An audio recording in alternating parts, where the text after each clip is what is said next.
JB, and we are here today, you guys, with They Cutting the Fool. You guys, I know it's been a minute since I've done one of these, but we're here nonetheless. This is number 37 of They Cutting the Fool. So this one will specifically just be about Bravo shows. Yeah, Bravo. So before we get into it, if you guys are watching this or any other video on the channel, and you're not subscribed yet, I need you guys to do me a solid favor and stop taking me out on this date and having me pay for it at the end of it. You guys know the routine. You can do me a favor by liking the video, subscribing to the channel, turning on your post notifications, and sharing the video, you guys. And with that out of the way, without further ado, let us go ahead and discuss, you guys, what they're tripping about this week, shall we? So, you guys, the first story, it's an easy one that I can kind of get through. I don't need to go through the notes. I don't need to look at videos. I don't even need to look at any articles because I watched this and I saw it and I know how to talk to you guys about it. So the first one is going to involve Porsha from the Real Housewives of Atlanta, you guys. Now, you guys know last weekend they had BravoCon out there in Vegas and all the Bravo celebrities were out there from Real Housewives of Atlanta, Potomac, Miami, Salt Lake City, Orange County, Jersey, New York City, Shaw's of Sunset people were there. They had Below Deck people there. I don't know, Married to Medicine was there. I don't know if the Vanderpump Rules people were there, but I do know Lisa Vanderpump was there, right? So everybody from Bravo was at BravoCon. That was invited, that is, right? So we get to BravoCon, you know, it started, I think, on Friday. I could be wrong, but if I'm wrong, y'all will correct me in the comment section. I know y'all will. But it went the whole weekend, right? So it wrapped up on Sunday. So everybody was going back to, you know, their respective homes for, you know, from Vegas over the weekend, right? So Porsha flew Delta to go back home, right? So she's in first class. She's, you know, getting on her plane. Now, what I will say about Porsha, well, actually, I'll save that until we get to it. So Porsha is getting on the plane, right? And from my understanding, it sounds like this lady was in her seat. Now, we did see where the blogs were reporting that, you know, the feds were looking into Porsha after she got back. And I was like, that's interesting. What has Porsha done? So you see the videos and you see Porsha as she is being, you know, escorted off the plane, right? So I didn't think anything else of it. And so I do know that some of the blogs have been posting something that Porsha had posted on the stories, which I didn't keep up with because, again, I don't follow, me personally, I don't follow Porsha anymore. Haven't followed Porsha since she got with Simon. I unfollowed her after that point, right? So then we see a few days later, I feel like this happened on either Wednesday or Thursday. I cannot be positive which day it was that it happened. But either way it go, it happened. So we see the video. So we see two different points of view, right? We see Porsha's point of view and we see the other woman that was involved in the incident, altercation, whatever you want to call it with Porsha, right? So I'm going to tell you guys from Porsha's point of view first, right? And then I'll get into the other party that was involved. So Porsha is leaving BravoCon, right? She's getting on the plane to head back to Atlanta. And so she's on the plane. Well, she's on the plane now, right? And like I said, I believe this woman may have been sitting in her seat. I don't know, because Porsha's sitting at the, she got the window seat, right? And I guess this woman has the aisle seat. So Porsha said something to the lady. The lady got up, and I guess she let Porsha in. So Porsha has her phone, right? And so Porsha got her phone, and she's on Instagram, and it's pretty loud, right? So Porsha says that the lady said to her, like, do I have to listen to this the entire flight? And so Porsha says, do you want to? She said that I do not know, because that was rude, Porsha, to say, do you want to? But then the woman says, well, no, I don't. And so Porsha said, well, you know, there was a nicer way you could have said that, which, depending on the context of how that woman said it, but seeing that woman in the airport, I absolutely do believe that Porsha was not lying when she said that the woman probably said it to her nasty. So then Porsha said that the woman called her a bitch, right? Now, while Porsha is having a conversation with the police, up walks another woman telling her, I am so sorry that happened to you. Like, I am really, really sorry. And so she's like, you saw it? She's like, yeah. She's like, I wasn't that far behind you guys. And I saw the whole thing. And so she was like, yeah, she never put her hands on that woman. She didn't touch that woman. She didn't do anything to that woman. That woman was irate. So while that woman is talking to Porsha, then another man comes up and he was like, yeah, I was sitting behind you guys too. And I could see. And yeah, she didn't put her hands on her. She said, words were exchanged, but nothing got physical with them, right? So Porsha got their information, and so then Porsha continued to talk to the cops, right? And so she said that the woman called her a bitch and all this kind of stuff. And so she said that the woman went to go get her phone and she was going to record it, but she dropped her phone. And so Porsha says that the woman was cursing at her and she was saying some stuff to the woman. And so the flight attendant came up to Porsha and, was saying something to her. And Porsha was like, why are you reprimanding me and not her? And Porsha even has it in her, like, pictures in her phone. Because she was scrolling through her phone. She's like, and that's them, restraining a lady. I was like, wow, good job, Porsha, getting pictures of this bitch, right? So then we get to this lady. So the cop went up to the lady, and he was introducing himself to her. He was really nice to the woman, right? And he was like, I'm just coming to get your side of the story. She's like, don't you think you should have came and got my story first? I said, excuse you, bitch? Like, you're very rude. So then she was like, well, can we have a conversation about what happened? She was like, right here? He was like, we don't have to have it right here. Do you want to have it right here? No, I don't want everybody to hear my conversation. Bitch, you're in a fucking airport. People are going to hear your conversation.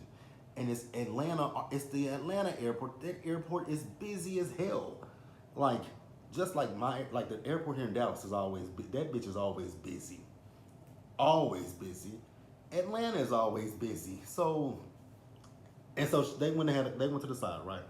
So she's like, yeah, she got on the plane. She was last get on the plane, and she said something to me, and I got up and I got as far away from her as I could.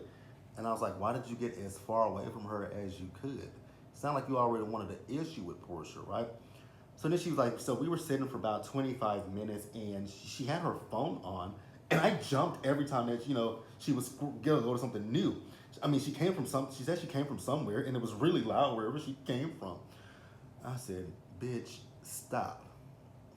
So then the bitch keeps going, right? And she was like, so I said, do I have to listen to that the whole flight? And she was like, she asked me, do I like that? And I said, no, I don't.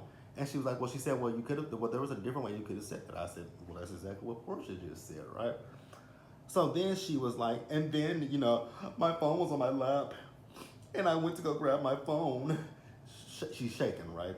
And she was like, when she kept using trigger words. And the biggest one that she used, I'm going to get into it in a minute. But she kept using things to basically allude to the aggressive, angry black woman, right? So she went to grab her phone. She said she was going to record Porsha. So she says Porsha grabbed her phone and threw it on the ground. And so the cop was like, so she threw it on the phone. You're fucking right, she did. I was like, why'd you have to cuss? So then this stupid bitch continues to go on to say, I thought she was going to hurt me. Okay. And then I had a fingernail right here. I was like, oh, God. Then this bitch has the audacity to go and say, you're not going to tell her my story because I fear that she might try to unalive me. I said, why is that the place that you go to that she's going to unalive you? Because of what? An altercation? Y'all don't believe shit that this Karen is saying. I literally believe that this woman is nothing but a fucking Karen. You guys can tell me what you think and what you feel, but yet, for me, that bitch is a Karen. The way that she addressed that cop, I knew she was a fucking Karen from the get-go. But that's all I got on this whole situation with Porsha and that Karen. I do hope that Porsha sues her because I feel like she's lying. And Porsha has 2 witnesses that corroborated what she said, right? Now, however, the lady is saying that the flight attendant said that he or she heard Porsha going off on her and witnessed what Porsha did to her. Okay. Whatever. We'll see. But let's pause here and move on to the next story, shall we? Child, the housewives, the housewives. Well, in this particular case, a former housewife. Now, what I will say before I'm gonna say it. No, I'm gonna save it, like I did with some stuff with Porsha. So the next story comes to us from down in Potomac, and this one involves former Housewives of Potomac star Mia Thornton, right? And what I was gonna say a few minutes ago that I can say now is when it comes down to this situation with Mia, I'm not gonna kick Mia while she's down. I'm not gonna laugh at Mia because the things that Mia's going through, anybody can go through it, right? Anybody can go through it if you get on hard times, right? Minus one thing. Now, the one thing that I can't give Mia credit for, or kudos, or I can't not credit for, or kudos. That's not what I meant to say. The one thing that I can say I will kick Mia for while she's down, I would never do, even on my hardest times. We gonna tug on Mia's wig for that one. But the other stuff, I'm not gonna tug on Mia's wig for. And y'all might be surprised about that, but I'm not a kick a bitch when I'm not the type of person that's gonna kick a person while they're down and laugh at them. That is not who I am. That is not how how I operate, right? But I am gonna laugh at something else that Mia did. I am gonna laugh at something else that she did because I was like, why? So this week, Mia was at Atlanta Hartsfield Jackson Airport, right? Mia got arrested. Mia knew she had a warrant out for her arrest. I was like, why? Now y'all know when I went to Atlanta this year for Scotty's birthday, I didn't know I had a warrant for my arrest at that time. I did not know I had a warrant for my arrest until I got back home. I didn't know that I had a warrant for my arrest until I went to go try to renew my driver's license, and they said you can't renew your driver's license because you got 4 unpaid tickets. And then when I looked and saw that I had 4 unpaid tickets, I found out that I had a warrant for each fucking ticket. And I had to pay that bitch. I paid $2,000. Oh, Jesus Christ. Well, it was almost. It wasn't 2,000 exactly. It was almost 2,000, but it felt like it. So yeah, Mia got arrested, knowing she had a warrant for her arrest. So let's get into it. Mia's Real Housewives of Potomac star Mia Thornton sued for not paying rent weeks before her theft arrest. So I'll get into her eviction, and then I'll get into her getting arrested and what she got arrested for. So Mia was sued for eviction weeks before she was arrested for allegedly stealing thousands of dollars worth of furniture from a luxury condo she was renting. Company Encore Management filed a lawsuit against Thornton and her ex-boyfriend and roommate, Jared McGriff, on September 11th. Y'all, who the hell is Jared McGriff? Is that Ink? Let me know in the comment section. It's got to be Ink, right? So y'all both down there ain't like, don't he work at the radio station? But we'll get into that in a minute, right? In the court documents viewed by page 6, the company claims Thornton and McGriff rented a property and failed to pay rent on the unit located in Atlanta. Oh God, Mia. That is, let me see if there's more in this. So yeah, it says Encore Management demanded the duo be evicted and pay the past due rent of $5,100 for September plus $6,085 per month up until the date of judgment. Damn. Like what kind of well, it said luxury, $5,000 a month. But how many bedrooms is there? Hopefully it says in here. It says reality star and her boyfriend have not responded to the lawsuit. Us Weekly was the first to report on the eviction. Page 6 reached out to a contact for Thornton but did not immediately receive a response. Of course she didn't. On Wednesday, flying frizzle frack. Now, on Wednesday, the Real Housewives of Potomac alum was arrested at Atlanta's Hartsfield Jackson Airport after law enforcement was called to the Customs and Border Protection Office where they were informed of a wanted person. According to a police report obtained by CBS News, Thornton is accused of stealing $1,100 worth of furniture from the same condo that she failed to pay rent. The condo's manager claimed in the report that Thornton abruptly moved out of the unit in the middle of the night without notice on October 28th. Girl. Mm-mm-mm. You gotta do better. So yes, so let's see if I can find out what all she stole. But here's my thing. So like I said a few minutes ago, I'm not gonna kick Mia while she's down about the rent and stuff. Cause I mean, let's just keep it real with each other. Keep it a buck. Times are hard, you guys. We got to be real about that. Times are hard. They, it feels to me like we're in a recession, right? But because this literally reminds me of 2008. I kid you. I feel like I'm in 2008 all over again. But it is what it is. So I'm not gonna kick Mia about not being able to pay her rent. The question that I will have is Mia must not be fiscally responsible because I question like how much money did you make on the Real Housewives of Atlanta? Not Atlanta, but Potomac, because you were on Potomac from season 6, 7, 8, and 9. You have 4 seasons of Potomac.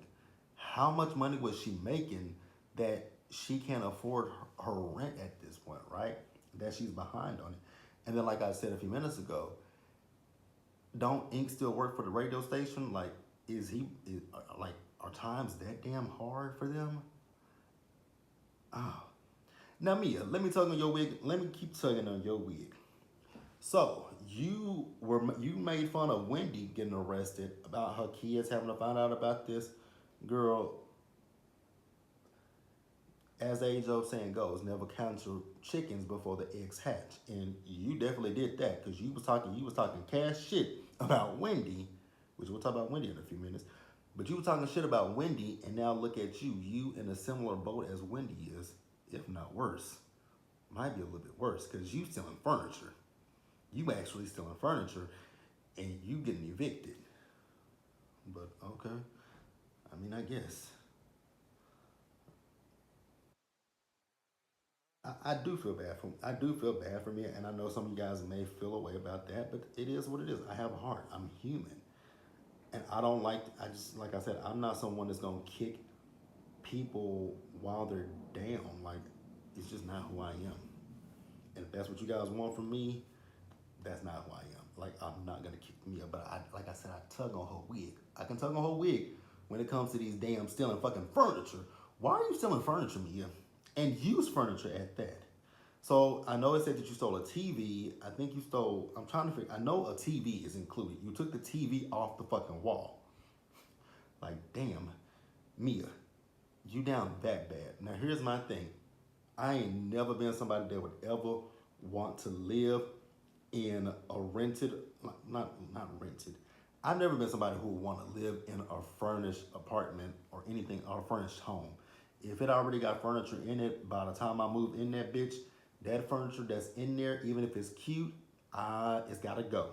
I don't want nobody else's stuff unless it's my family's.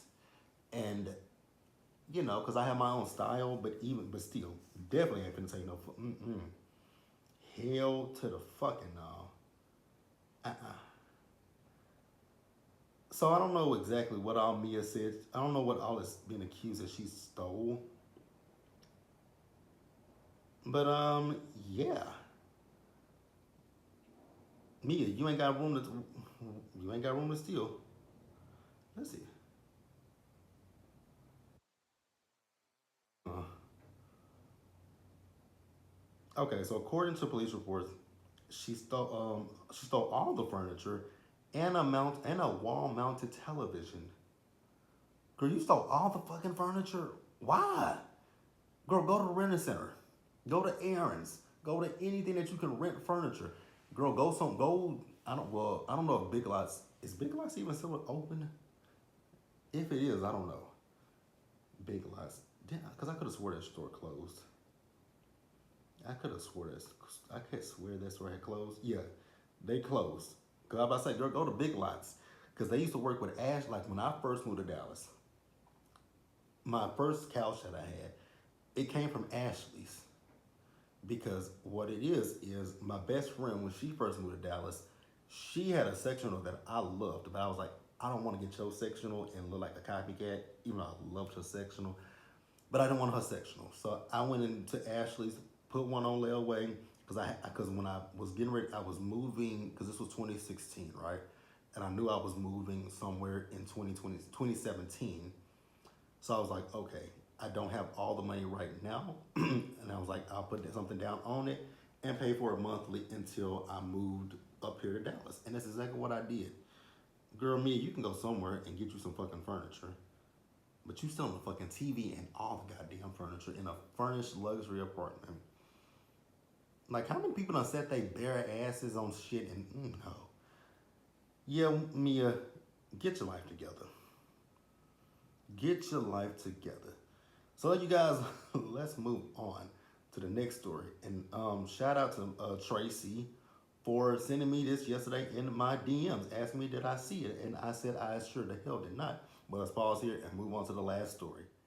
All right, you guys. So the last story. Now I know I have not been on here to talk about, but we talked about it on my Real Housewives of Potomac reviews. Child, this shit just keeps getting worse and worse and worse with Eddie and Wendy.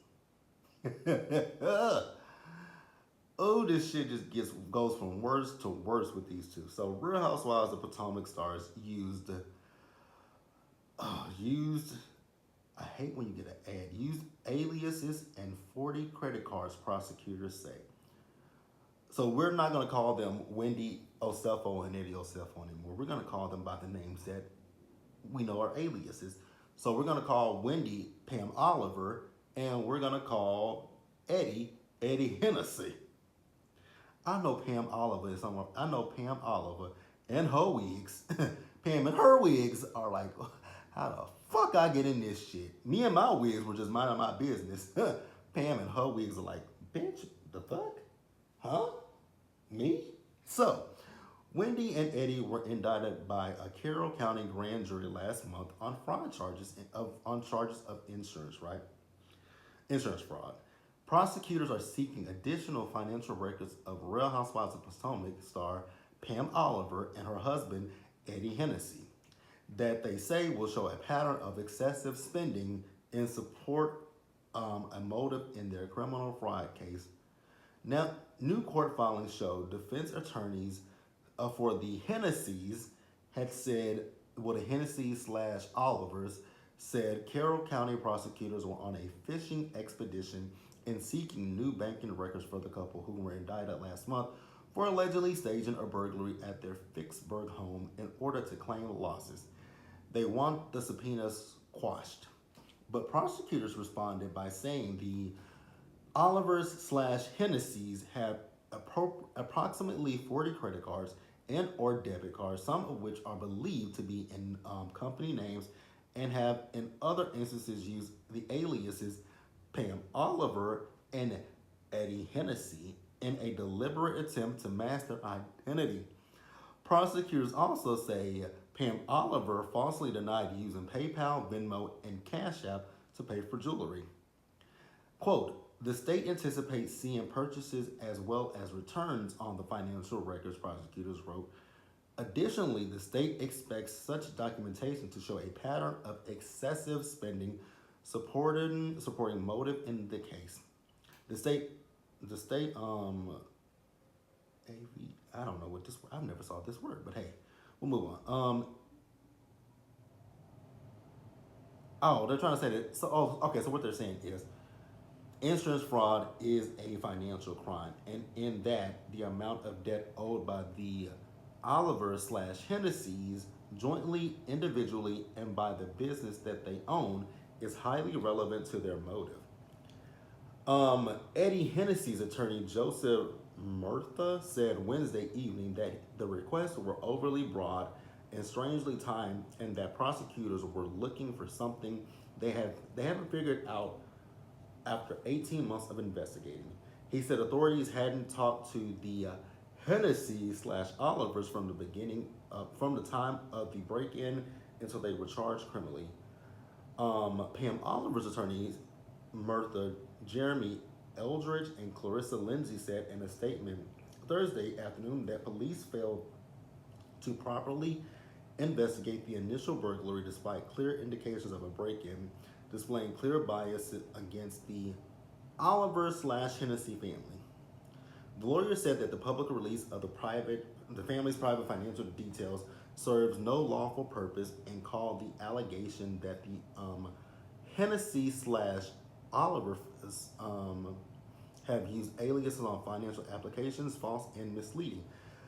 Such names were used for the delivery of packages following their lawful purchase to safeguard their identity of very public figures, her attorney wrote.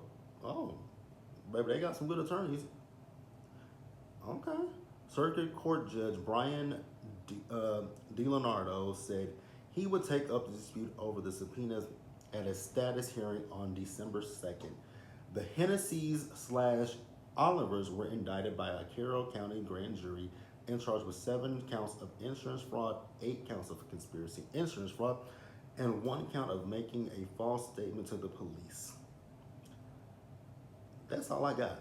Let's talk about this real quick, and we're gonna hop off of here.